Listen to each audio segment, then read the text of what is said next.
Because like my good brother Benny Ray said, y'all mean to tell us the Holocaust survivors and the trauma that they endured were passed on to their children through their genetics. You mean to tell me when all these articles came out talking about epigenetics and how it affected Holocaust survivors and their descendants, no one batted an eye. No one argued with these people about how they were wrong, about it was so long ago, get over it. You weren't in the gas chambers. You weren't at the concentration camps. Why is it that we don't see these people, the same ones that are in my comment section every day telling me you weren't a slave, when we point out things that are triggering to us? Why are these people so quiet about the studies with the Holocaust survivors and trauma?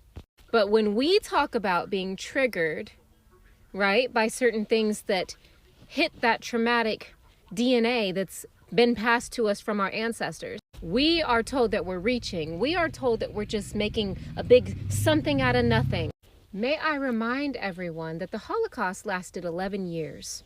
11 years. And genetics says that that was long enough. That was enough exposure to trauma, right, and violence, right, that it was passed on to their children through DNA. So you're going to in turn tell me that that works for them. That's true for them. But when it comes to us, right, the descendants of enslaved Africans in America who went through hundreds of years of slavery, black codes, Jim Crow segregation, disenfranchisement, the prison system, and even today, racism, blatant. Y'all are going to tell us that that trauma has not been passed on to us? You're going to tell me that I did not inherit the trauma that my second great uncle endured as a slave?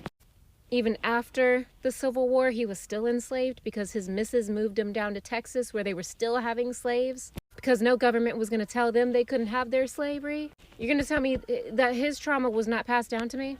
You're going to tell me that the trauma that my great-grandmother endured working in homes of people who used to be just years before their massa and missuses, but the trauma she endured working firsthand in their houses and being treated as a second-class citizen did not get passed to me? You're going to tell me that the trauma of being the descendant, the offspring of a servant, according to the census, and a white man did not get passed through to my genetics and DNA? You're going to tell me that my great-grandfather's experiences being a sharecropper, right? Having his land sold up from under him by the government because he could not read or write because it was illegal, right? Did not get passed on to me? You're going to tell me that the trauma that my grandfather lived through, having endured a life that went from Jim Crow to the civil rights movement, the things he experienced, the things that he has seen, you're going to tell me that none of that was passed to my DNA. But when it's them and their descendants and their children, it's perfectly believable? Somebody please make that make sense for me.